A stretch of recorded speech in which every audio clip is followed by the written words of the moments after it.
Have you ever wondered what it would be like to live without water, the elixir of life?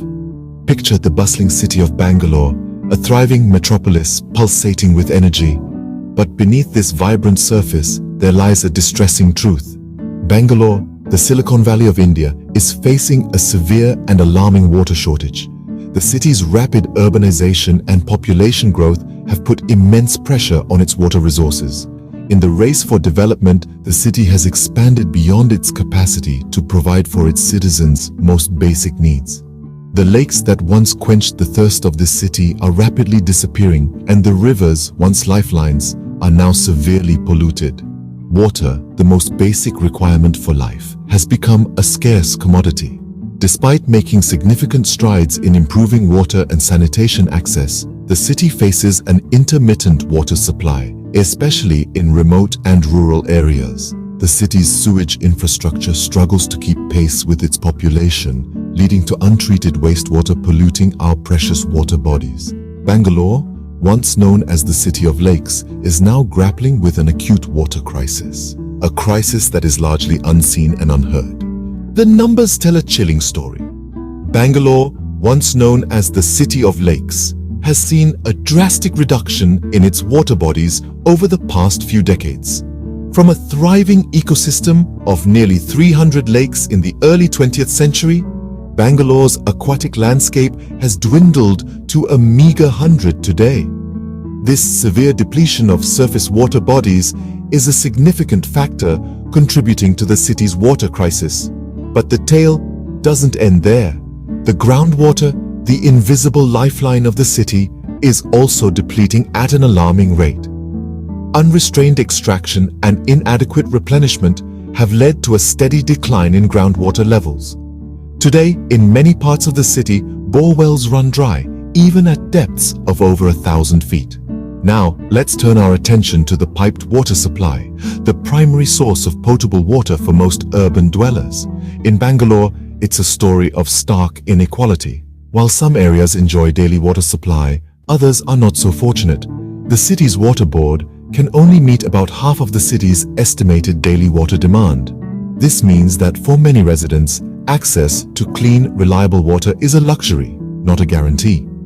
Despite India's progress in improving basic water and sanitation facilities, as highlighted by the fact that as of 2020, 97.7% of Indians had access to such facilities, the reality in Bangalore tells a different story. The city's sewage infrastructure is woefully inadequate. A large portion of untreated wastewater ends up polluting the very water bodies that the city relies on for its water needs. While these numbers paint a grim picture, they also serve as a stark reminder of the urgent need for action. But how did we get here?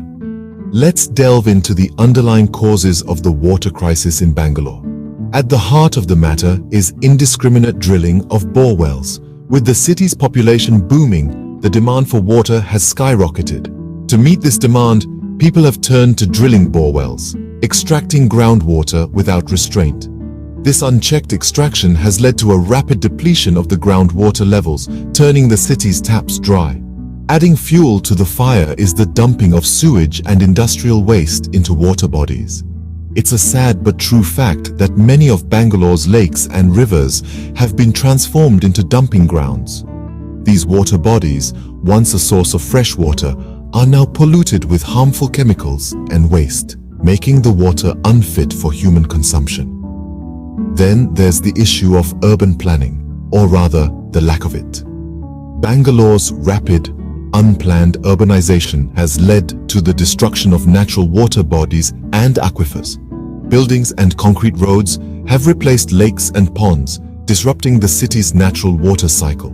This lack of foresight in urban planning has further exacerbated the water crisis.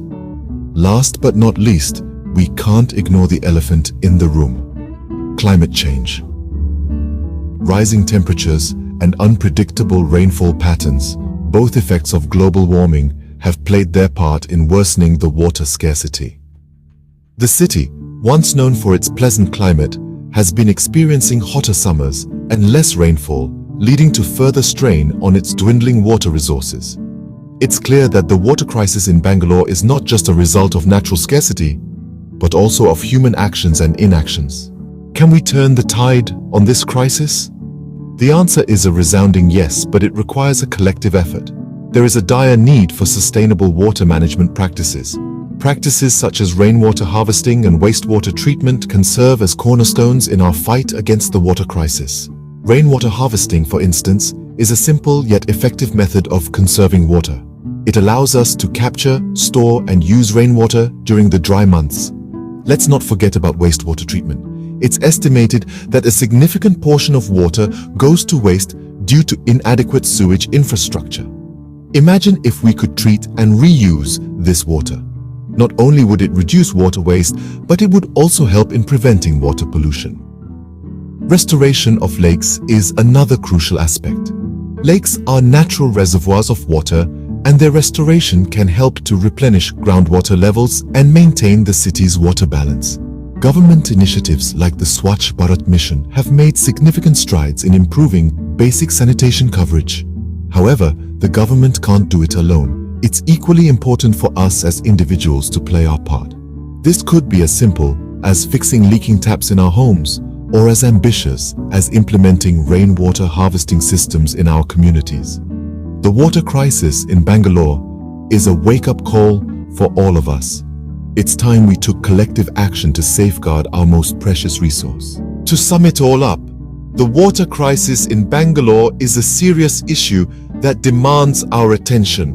We've delved into the facts, shedding light on the severity of the situation. We've explored the underlying causes, from inadequate sewage infrastructure in urban areas to intermittent water supply in rural regions. We've highlighted the urgent need for action. Measures such as rainwater harvesting initiatives and improving sanitation coverage have been implemented, but more needs to be done. Remember, every drop counts. Let's not wait until the well is dry to realize the worth of water.